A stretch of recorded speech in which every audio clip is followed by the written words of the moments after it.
KSRTC ഡ്രൈവറുടെ കൈവശം പാഴ്സലായി പാമ്പിനെ കൊടുത്തുവിട്ടതിൽ കേസ്.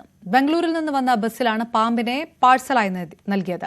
ബോൾ പൈത്തൺ ഇനത്തിൽപ്പെട്ട പാമ്പാണ് പാഴ്സലായി വന്നത്. പെറ്റ് ഷോപ്പ് ഉടമയ്ക്കാണ് പാഴ്സലെത്തിയത്. സംഭവത്തിൽ തിരുമല സ്വദേശിയായ നവീനെതിരെ തമ്പന്നൂർ പോലീസ് കേസെടുത്തു. വിവരങ്ങളുമായി വിവി അരുൺ ചേരുന്നു.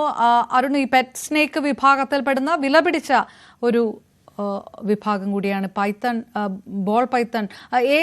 എന്ത് വകുപ്പിലാണ് ഈ കേസ് എടുത്തിരിക്കുന്നത്? ഇപ്പോൾ പോലീസിന് എന്താണ് പരാതി ലഭിച്ചത്? തിരുവനന്തപുരം KSRTC തിരുവനന്തപുരം ഡിപ്പോയിൽ വെച്ചാണ് KSRTC ആഭ്യന്തര വിജിലൻസ് ഈ പാഴ്സൽ പിടികൂടിയത്. ഈ ഡ്രൈവർക്ക് ഇത്തരത്തിൽ പാഴ്സൽ കൊണ്ടുവരാനുള്ള അനുമതിയില്ല. അത് സാധാരണ കൊറിയർ സർവീസ് KSRTC ഇത് അങ്ങനെ അത്തരത്തിൽ സർവീസിന് അനുമതിയുള്ള ബസ്സായിരുന്നില്ല. അവിടെയാണ് ബാംഗ്ലൂരിൽ വന്ന ബസ്സിൽ ഈ പാമ്പിനെ കുറിച്ച് ബാൾ പൈപ്പിൽപ്പെട്ട പാമ്പ് പാഴ്സലായി വന്നത്. പെറ്റ് ഷോപ്പ് ഉടമയാണ്, തിരുമല സ്വദേശി പെറ്റ് ഷോപ്പ് ഉടമയ്ക്ക് വേണ്ടിയാണ് പാഴ്സൽ വന്നത്.